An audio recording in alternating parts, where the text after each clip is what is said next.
کوریا په سیول ښار کې د سیلور ویټ په سیالي کې د کوټ سره تړاو لرونکي ځوان سوکباز محمد وسیم د فلیپاین و ګیمل میګرامو ته د 14 په مقابل کې په 12 پوینټو ماته ورکړه او د نړیوال اتل جامې ترلاسه کړې.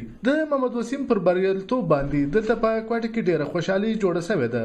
د محمد وسیم د مشر ورور محمد فهیم په وینا چې بیل څه حکومتي ملاتړ د محمد وسیم بریالیتوب د دوی لپاره د ویاړ وړ. اوس پورې خو ورلد چمپیون ون د لپاره چې دی اراده دي د پلان دي، لیکن چې دی تقریبا یو دوه هفته کې چې دی هغه فاینلایزیشن کې مطلب ورلد ټایټل د لپاره زی یا بل فایټ د لپاره زی اور موست پروبابلی مش خیال دی چې دی د ورلد ټایټل د لپاره زی اور دا فایټ به یو اس اے کې به. اوس پورې یو ریسپانسیو نه دراغلی، بس هغه پرومیسز وعده پورې چې دی د دې کار دی مطلب وای دغه کار کو دون ایکسپینډیچرز مش برداشت، لیکن اوس پورې چې دی یو شیم نه دی سوی.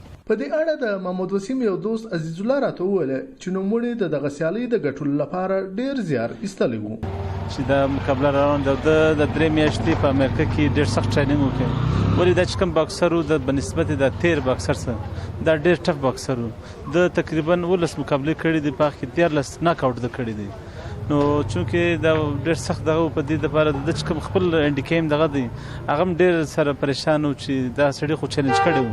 ولې دا د سينو چې د خپل د چیلنج کړی دی د کوم زوړ ټایټل دی هغه باکسر چې دی دا ټایټل چیلنج کړی و. نو بیا دا ټایټل ګټنګ څه دی دا فائدہ وسیم ته ورسېدله چې خپل ټایټل هم برقرار کړي او هغه هم دا ټایټل چې اولډر و هغه ټایټل هم د وګټي.